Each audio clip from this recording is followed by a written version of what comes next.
Hey guys, it's Anthony Bandiero broadcasting from Texas. I'm actually in Austin at the DOT building, which is kind of like a palace around here. It's a brand new building, but I'm here not teaching DOT, but teaching the Texas DPS and also some local agencies. We did advanced search and seizure. We did advanced traffic stops. All right, so I want to kind of answer a question. This is a question that comes up just perpetually.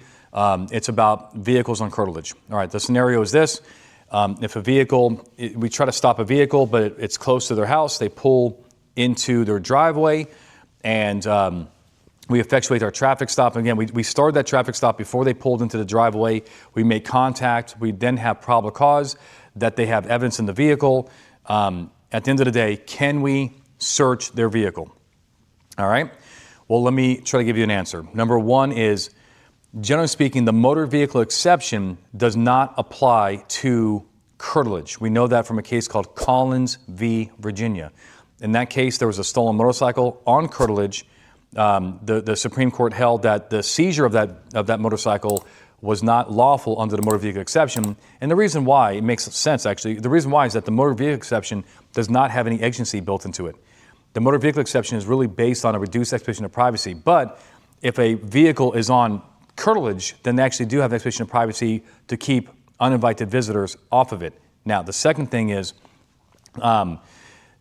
consent, right? If a car pulls into a driveway, they make contact with you, they seem like they're kind of cooperative, you have probable cause, hopefully they would be cool with you just like seizing the evidence. Maybe it's implied consent because they're not saying anything. I think those are debatable cases, but at least you have something to kind of work with. But if the person is telling you, like in no uncertain terms, hey, do not search my car, you're not welcome here, well, you're going to have to make a decision, okay? What are you going to do? Well, here's my advice. First of all, are you on curtilage, right? Are you on an area that's adjacent to the home? The use is for domestic life. Driveways can definitely, obviously, where you park your car can certainly be part of domestic life and part of your home. That's the Supreme Court case where the carport was. Is there any site screening? Is there any enclosures? That's the first thing. Ask yourself, do I think that this part of the driveway, is it close enough to the home that it's going to be part of the curtilage?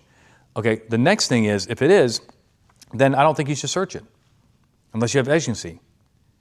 I just don't see the authority. I mean, there is no court case out there that says if the vehicle is on curtilage, you can search it with probable cause, right? If they said that, they would be disingenuous about Collins. A lot of courts struggle with the curtilage piece. They'll say, well, that piece of the driveway is not curtilage and so forth. But if they do say it's curtilage, we're going to have a problem. So I would say that People versus Hasselbring, I'll put this in the comments below, is a good case. It's a 2019 case from Illinois. This is where an officer towed a car. It's not similar effects, but he towed a car from a person's driveway because the policy said he had to pull it, right? Because the guy was a DUI suspect. And when he was, asked why he did it, he says, well, my policy says to do it. And this is probably like the state law, and that's how we just do business. And the court said, well, look, your policy is not the Constitution. You cannot basically, take people's cars from their curtilage unless you have agency, a warrant, or their consent. And that's the right answer. It kind of goes back to what we have here. You just can't search cars on curtilage just because you have PC, right? You're going to need something more than that. There's a few other cases out there too. So at the end of the day, I can't tell you to do it because I don't think you have the authority.